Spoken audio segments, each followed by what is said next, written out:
juga memiliki makna yang akan datang atau yang datang harus disambut. Dan penyambutan kita di dalam budaya dan kultur ketimuran, khusus Nusa Tenggara Timur yang disebut kantong Kristen, bermacam-macam. Ada yang sibuk untuk pakaian baru, ada yang sibuk dengan bikin baik-baik kubur, ada yang sibuk siap rampe untuk diomong-omong dengan leluhur, ada yang sibuk dengan berpikir libur dengan senang-senang. Tapi saya mau kasih ingat, mari kita sibuk dengan menyenangkan Tuhan. Ada amin. Berikan tuliskan juga dari Tuhan. Jadi kita sibuk menyenangkan Tuhan. Tak usah sibuk menyenangkan arwah, Pak Nenek, Popung, Om Tante yang sumati. Sebab mereka tidak dengar dan memperhatikan kebaikan saudara lagi. Mereka sudah berhenti. Nah, pagi hari ini saya berharap bahwa saya bisa menyampaikan sesuatu yang berguna bagi kita semua. Karena sebelum berguna buat Bapak Ibu, saudara-saudara, telah berguna buat pribadi saya sendiri. Sebab bila saya menyampaikan sesuatu, kalau saya tidak menikmatinya, menghayatinya, melakukannya, maka saya menjadi seorang pembohong yang berdiri di mimbar ini. Karena telah mewarnai gereja hari ini, banyak pembicara, banyak pengkhotbah, banyak pendeta, banyak domini, banyak domina, pintar omong tapi tidak pintar melakukannya. Pintar menyampaikan kepada jemaat tapi tidak pintar melakoninya atau melakukannya. Maka itu Anda dengar hari-hari ini berapa banyak pendeta, berapa banyak pengkhotbah jatuh dalam percabulan, persinahan, perselingkuhan, perceraian rumah tangga, dan sangat menyakiti hati Tuhan Yesus, menciderai gereja, membuat orang Kristen menjadi malu dan martabatnya turun ke titik beku. Kalau saudara mengikuti media sosial hari ini, kita semua malu karena ada orang besar Kristen bunuh Atudami, mengelola menjadi bandar narkoba. Ada pendeta yang bunuh pacarnya dibuang di kolong jembatan becak kayu di Jakarta. Waktu membawa mayat yang dia bunuh masuk lift, di troli, orang yang di dalam lift dia tebar senyum, padahal ada bawa mayat dia bunuh. Kekejian, kekejaman, kerja daripada iblis sedang kuat-kuatnya membuat kekristenan hanya berupa label saja. Kekristenan hanya nama saja, tapi tidak ada bukti apa itu kekristenan. Baru saja belum lama kita lihat, baca di media sosial, anak Sumba, mahasiswa dibakar, yang sedang mimpi cita-citanya berakhir dengan dibakar di kubang. Memalukan sekali kantong Kristen ini. Kalau saudara dan Bapak Ibu baca media sosial, berapa banyak oknum pejabat, oknum yang punya duit membawa anak anak-anak gadis ke hotel. Memalukan sekali.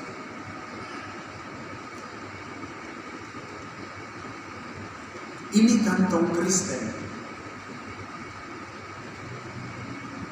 Kalau saudara, Bapak Ibu berkunjung ke lapas Penfui, ada pemimpin pujian yang masuk penjara, palu bagus. Ada majelis yang masuk penjara, ada penatua yang masuk penjara, ada oknum pejabat masuk penjara karena korupsi, karena berzina, karena pembunuhan.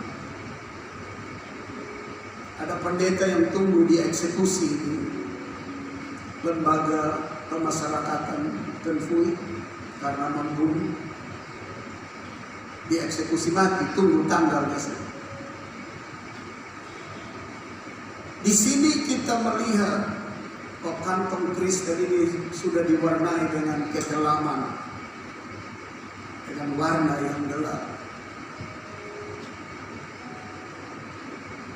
Kenapa ini terjadi?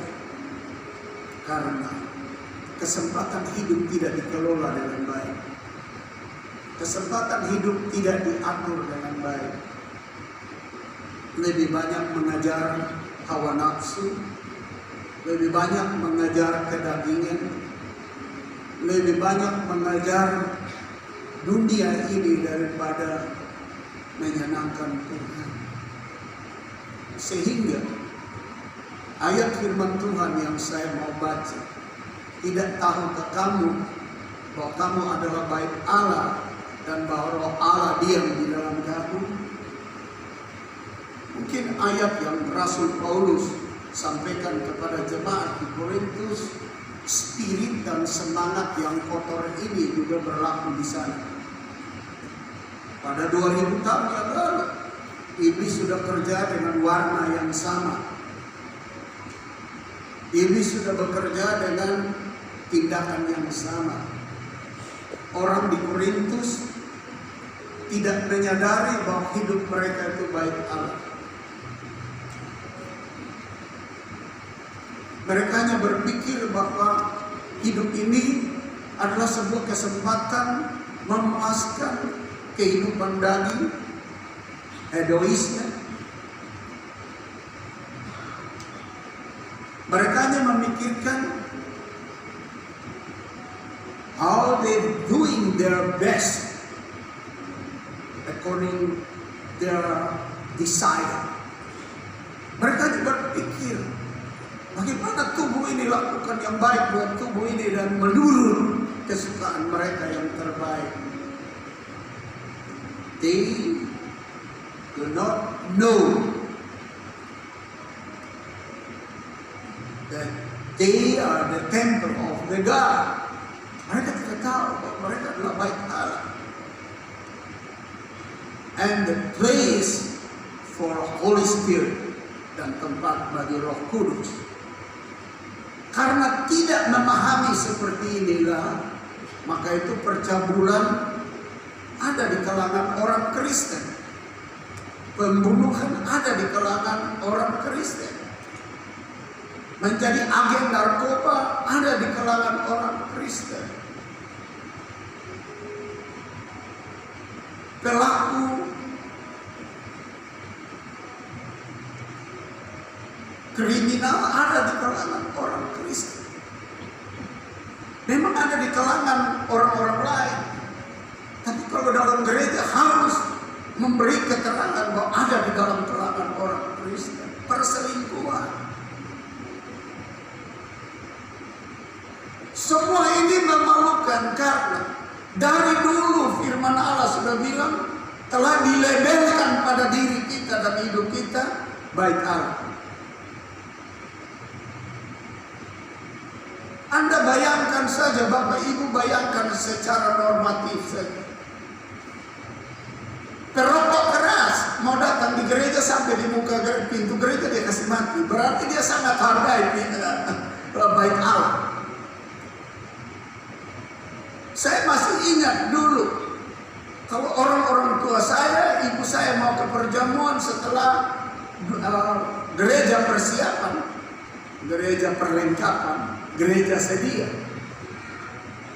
Mai kuat takut kalau dia pergi makan perjamuan,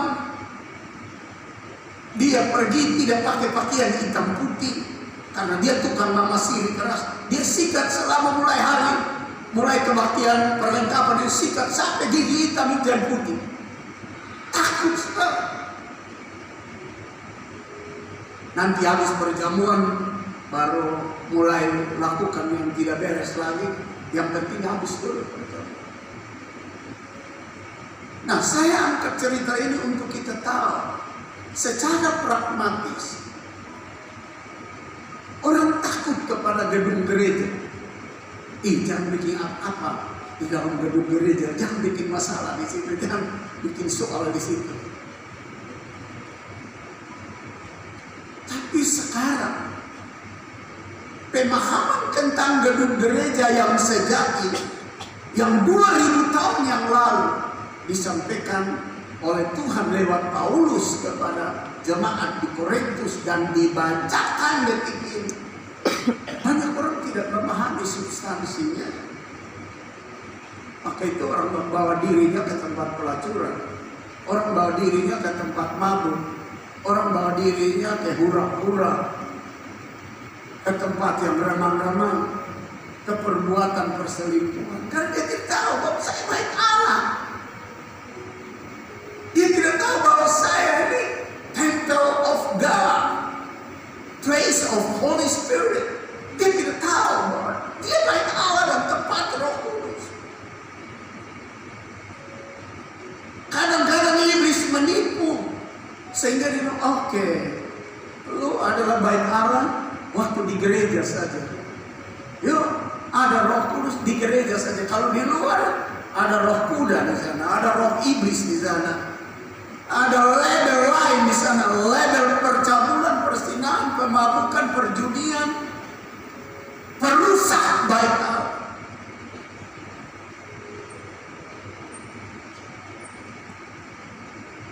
Heran, sekarang polisi mulai dengan semangat membasmi perjudian, tapi kupon putih merajalela di mana-mana di kota ini. Dan penduduk mayoritas kota ini orang Kristen yang sebenarnya dari 2000 tahun yang lalu dibilang baik Allah, temple of God, and place of Holy Spirit, dan tempat Roh Kudus. Kekristenan telah mengkhianati, kekristenan telah menodai, kekristenan telah mempermalukan Tuhan.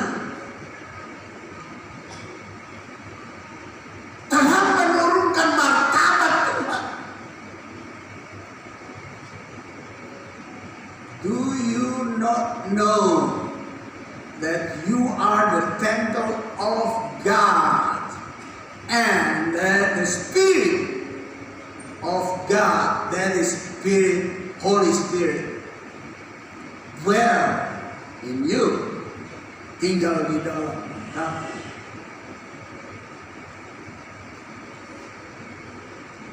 Bapak, Ibu, Saudara-saudara, ayat ini bukan ayat baru baca hari ini.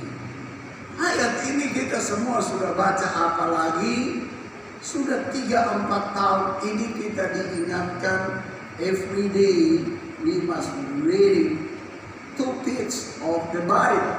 Tiap hari harus baca 2 lembar Alkitab supaya bulan Desember sudah 1 kali selesai. Dan kita tahu ayat ini. Kalau pendeta, saudara, saya, ini mungkin bulan Desember ini selesai sudah 5 kali saya baca Alkitab. Kan saya harus taat program nasional gitu. Sebab kalau menjadi orang Kristen hanya tunggu pendeta baca Alkitab di gereja, kita menjadi orang yang secara rohani, as a spiritual very team, secara rohani sangat kurus.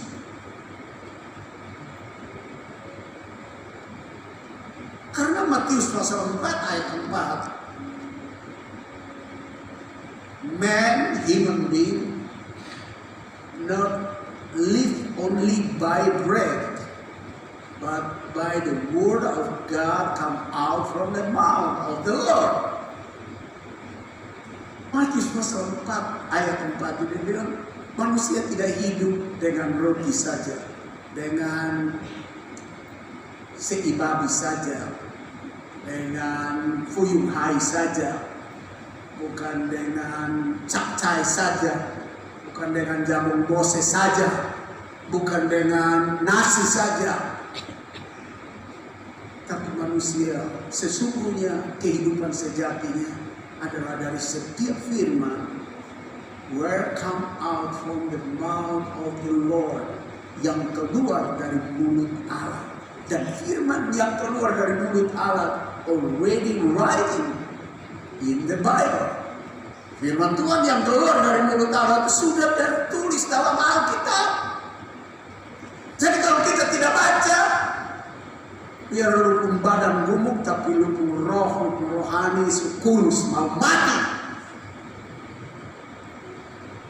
Itu sebabnya, karena kekurusannya itu tidak bertahan, tidak bisa kuat berdiri, gampang penyakit rohani hantam, sehingga gampang jatuh dalam percabulan, gampang jatuh dalam perzinahan, gampang jatuh dalam pembunuhan, gampang jatuh dalam perkelahian, gampang jatuh dalam emosi, gampang jatuh dalam segala macam perbuatan kotor, karena kurus, tidak kuat, angin tiup saja jatuh.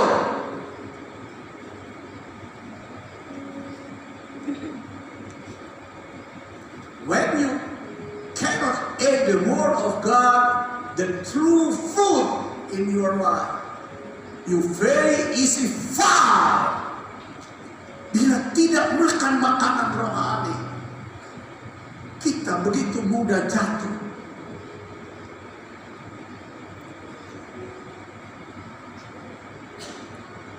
Jadi jangan tunggu pendeta baca Alkitab baru, hebat, wah betul. How about you every day? Bagaimana tentang saudara setiap hari? Are your food the word of God? Apakah makananmu adalah firman Allah? Yang kedua, bahwa kamu adalah baik Allah, dan roh Allah stay well in you. Yang kedua ini, itu baik Allah, dan Roh Kudus stay di sana, tinggal di sana, well in you, tinggal di dalam. Saya kasih ilustrasi sederhana.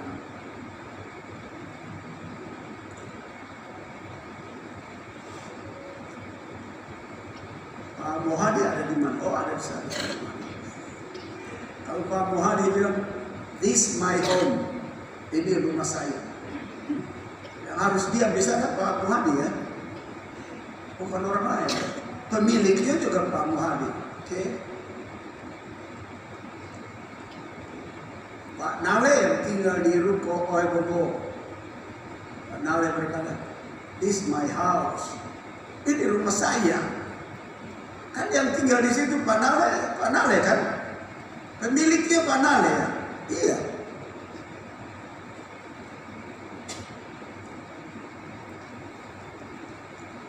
Firman Allah bilang, kita adalah baik Allah. Pemiliknya Allah. Bagaimana kita bilang kita baik Allah, lalu yang memilikinya orang lain? Bohonglah kita.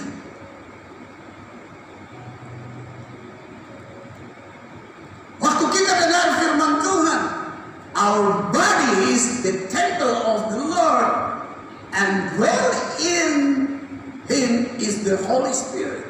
Kita tahu bahwa tubuh saya adalah baik Allah, dan yang diam di dalam ini Roh Allah. Artinya berpikirlah kalimat bahasa Indonesia dengan baik. Kalau ini rumah saya, pemilik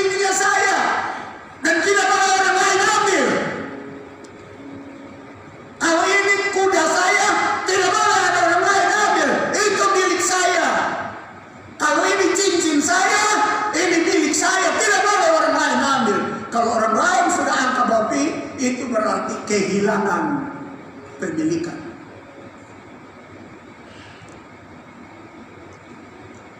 Kalau kita bilang kita baik Allah, artinya Allah punya milik kita. Tapi kalau Tuhan Allah sudah tidak memerintah dan menguasai kita, dan oknum lain yang menguasai kita, maka kebenaran ini kita hancurkan sendiri. Kebenaran ini tanpa kita sadar kita tolak kebenaran ini dengan berkata secara tidak langsung, God, my body not yours. Tubuhku bukan milikmu. Dan orang yang melakukan ini sebenarnya dia merusak dirinya, karena protecting of the Lord is lost, is failed, karena perlindungan atas barang miliknya sudah pergi, sudah hilang. Kalau pemilik daripada rumah itu sudah pergi dan tidak lagi dijaga pemiliknya, perampok bisa masuk, sapi babi bisa masuk, binatang liar bisa masuk, setan bisa masuk. Jadi apa yang sedang terjadi di sekitar kita itu menuturkan atau memberikan adres kepada kita bahwa ternyata label baik Allah sejauh label, tapi tidak memiliki makna dalam hidup kekristenan ini. Itu sebabnya gampang jatuh, kan? Gampang jatuh dalam dosa, gampang jatuh berbuat yang naif dan kotor. Karena apa? Pemiliknya sudah pergi, kita tolak pemiliknya dan kita undang sang perampok masuk. Kita semua sudah baca ya firman Tuhan yang berkata, ketika iblis itu keluar dari seseorang, Tuhan Yesus bilang, lalu si iblis itu jalan keliling kampung, mengembara kemana-mana, lalu dia kembali ke rumahnya yang dia suka keluar, lalu tersapu bersih, tertata baik, lalu tidak ada yang mendiaminya, dia pergi lagi, dia cari 7 setan yang paling sadis, kejam, lalu masuk, lalu rusaknya orang itu jauh lebih dasar dari awalnya.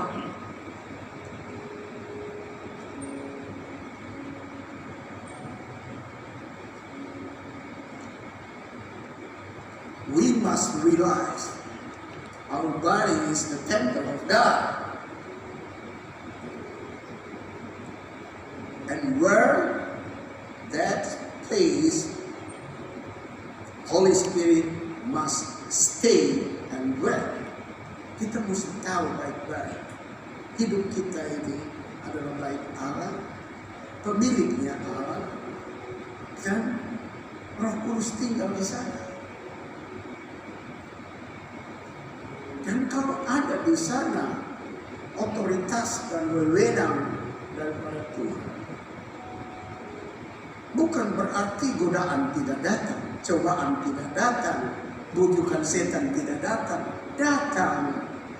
Tapi firman Allah berkata, yang ada di dalam kita jauh lebih besar dari yang ada di luar sana. Ada amin. Dan kita ingat, Tuhan Yesus saja 40 hari setan datang bikin macam-macam kan di padang gurun. Sampai dia bilang, if you God, make all storm become bread. Dia bilang sama Tuhan Yesus, dia, kalau itu anak Allah bikin itu batu jadi roti. Apa Tuhan tidak berkuasa? Tuhan berkuasa. Dia yang menciptakan langit dan bumi dan segala sesuatunya menurut Yohanes pasal 1 ayat 1 sampai ayat 3. Pada mulanya firman. In the beginning is the word of God. And the word of God is God. And the word of God is the God. Without him anything not create. Anda lihat di 3 ayat. Pada mulanya firman, firman bersama-sama dengan Allah. Dan firman itu adalah Allah. Tanpa dia tidak ada satupun yang tercipta. Dan Tuhan bisa bikin batu jadi roti. Tapi kenapa Tuhan tidak mau melakukan itu? Tuhan tidak mau dengar setan punya suara. Ada amin. Kita bisa bikin perkara-perkara besar, tapi tidak boleh ikut setan punya suara. Mesti ikut Tuhan punya suara.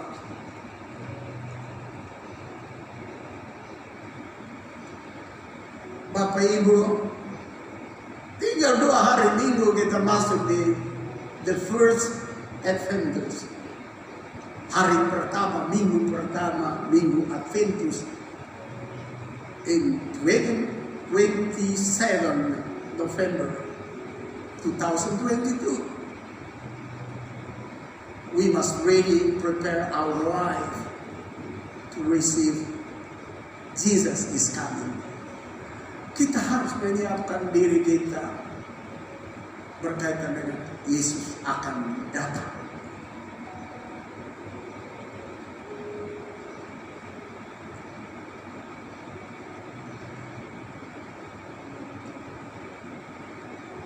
Tubuh kita pemiliknya Trinitas Agung, Bapa, Anak, dan Roh Kudus, yang sekarang mendiami di dalam kita adalah Roh Kudus. Kasihan ya. Kalau yang diam di sini kita bawa ke tanpa lompor, tanpa kotor, tanpa najis, tanpa celah. Kasihan kita menghina dia. Sudah cukup. 2000 years ago, Jesus born in Bethlehem, in the manger, not in the mansion. Cukup sudah Tuhan Yesus lahir 2000 tahun yang lalu di kandang, tidur di palungan. Dia bukan lahir di istana, not in the mansion. In the manger in Bethlehem. Cukup sudah. Kenapa sekarang masih kasih dia lahir dan dia datang di tempat yang penuh dengan kekejian, yang penuh dengan kenaifan, yang penuh dengan dosa? Apakah perkataan Tuhan Yesus among 7 words on the cross, He speak in His finished? Tidakkah kita ingat 7 perkataan di salib dan salah satu perkataan sudah selesai? It is finished. Sudah selesai. Apa yang sudah selesai? Karya pengampunan sudah selesai dikerjakan. Karya penebusan sudah selesai dikerjakan. Karya penyelamatan sudah selesai dikerjakan. Tinggal kita sambut atau tidak. Decision in your hand. Keputusan ada di tangan.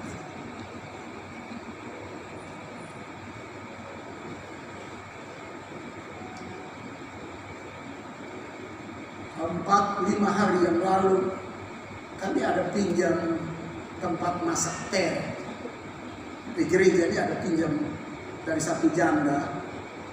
Sebelum janda, suami istri di jalan masuk dari bank NTT masuk ke sebelah sana dan pinjam mereka punya bak masak teh, periuk masak teh.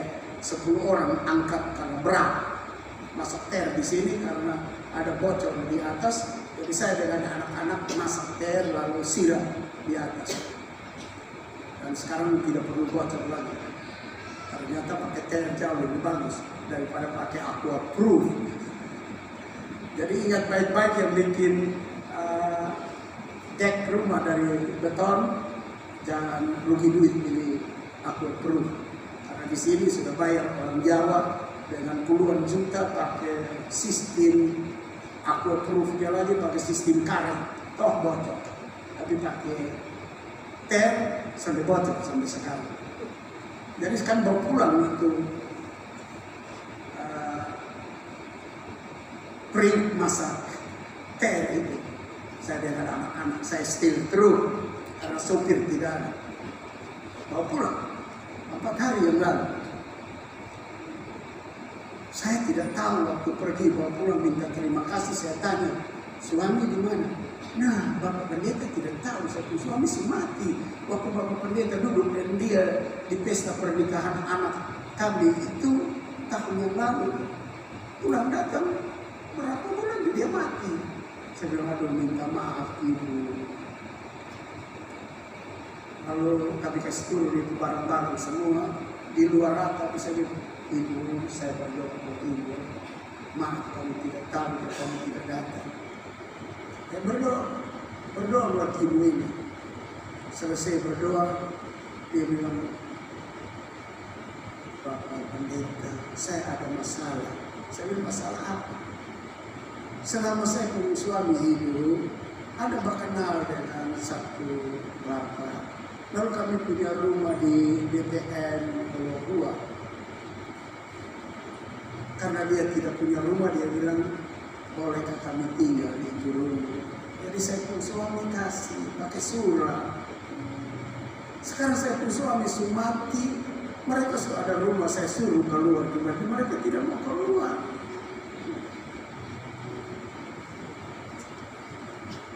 Saya Bapak Pendeta berdoa dulu supaya itu rumah kami bisa dapat. Pelajaran yang saya dapatkan ketika itu milik kita dan kita tidak menjaganya dan percayakan kepada orang yang tidak punya kredibilitas, kita kehilangan milik kita. Ketika rumah ini, baik Allah ini,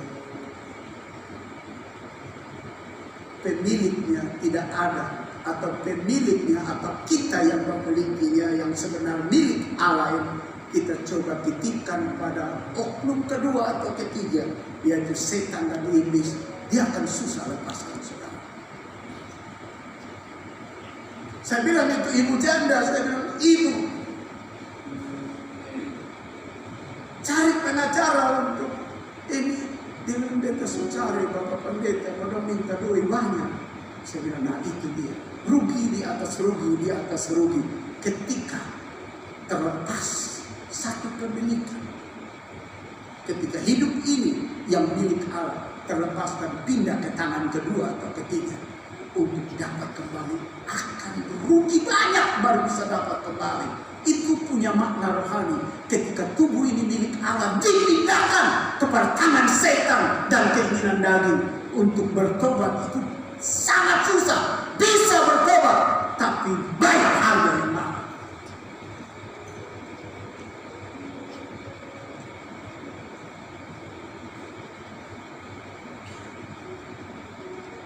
Saya ingat hidup saya waktu saya bertobat, waktu KKR pertama di gereja Koinonia Konino tahun 65. Satu kebaktian barangkali selama 1 minggu. Waktu itu saya sekolah di Smith. Dan waktu saya sekolah di Smith itu masa pubertasnya mengamuk tuh. Suka baku pukul, bakal lain, ganggu nona sana sini.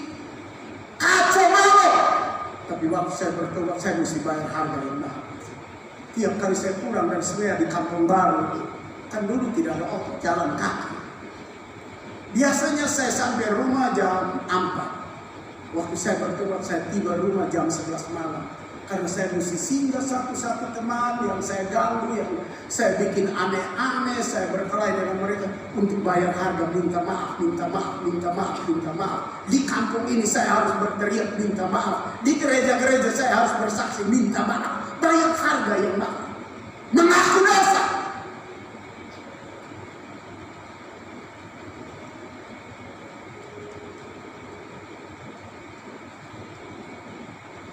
Tapi saya bersyukur ketika saya membayar harga yang mahal itu. Ada beberapa teman saya yang waktu saya pergi sama mengaku salah, dosa, minta ampun, minta maaf. Di sepanjang jalan dari Kampung Baru, Konino, sampai dulu disebut motor pol, di bawah sini, sampai di sini. yang sangat menarik. Ada yang saya minta maaf, mereka bilang begini, John, lu sudah jadi pendeta. Saya bilang, tidak, ini namanya bertobat. Oh, jadi bertobat mesti mengaku dosa? Iya. Mengaku dosanya bukan saja kepada Tuhan, tapi menyangkut paut sesama manusia. Itu baru namanya pikul salib kepada Tuhan dan sesama manusia. Jadi kalau gantung salib besar di sini, besar di tangan, besar di telinga, ikat lagi di kaki, tanpa menyelesaikan dosa yang menyangkut paut dengan Tuhan harus beres dengan Tuhan. Dosa yang menyangkut paut dengan sesama manusia harus beres dengan sesama manusia, baru disebut pikul salib.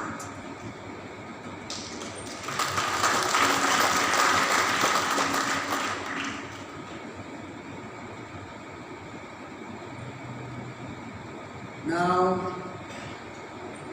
I invite you to try, research your heart. Are your bodies still as a temple of God and in dwell Holy Spirit? Sekarang saya mau mengundang Bapak Ibu untuk coba periksa hati kita. Kita masih tetap baik Allah dan yang diam di dalamnya Roh Kudus, atau sekarang yang diam di dalamnya pemiliknya oknum kedua atau ketiga. Dan untuk dapat itu kembali, bayar harga yang mahal. Juga untuk mendapatkan kembali saudara dan saya, harganya mahal dijunjung. Bukan dengan darah domba, tapi dengan darah anak domba Allah yang mulia. Bukan dengan emas dan perak. Sangat mahal.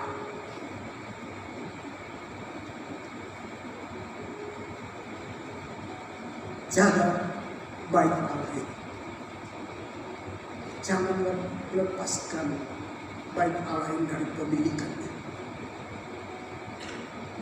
Kalau sudah terlepas, bisa dapat kembali, tapi bayar harga yang mahal.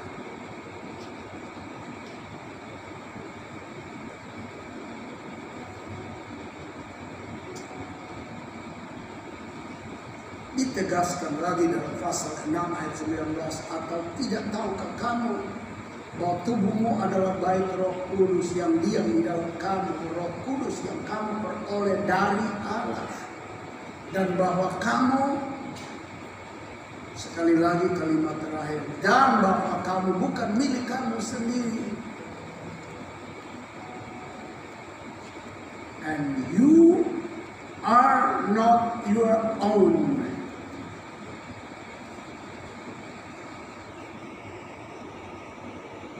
Ini milik Tuhan, bukan milik kita.